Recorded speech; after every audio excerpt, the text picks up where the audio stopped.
Hi guys, I'd like to share with you a kind of bird which can easily find in Malaysia.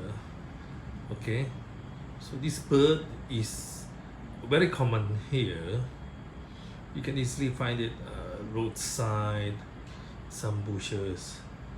In Malay, we call it keruak. So we name it keruak. So it's very loud sound if they make a noise.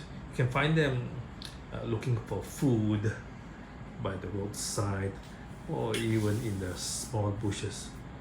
You see, it walked around, it can also fly, but most of the time they walk slowly, smooth, looking for some light food.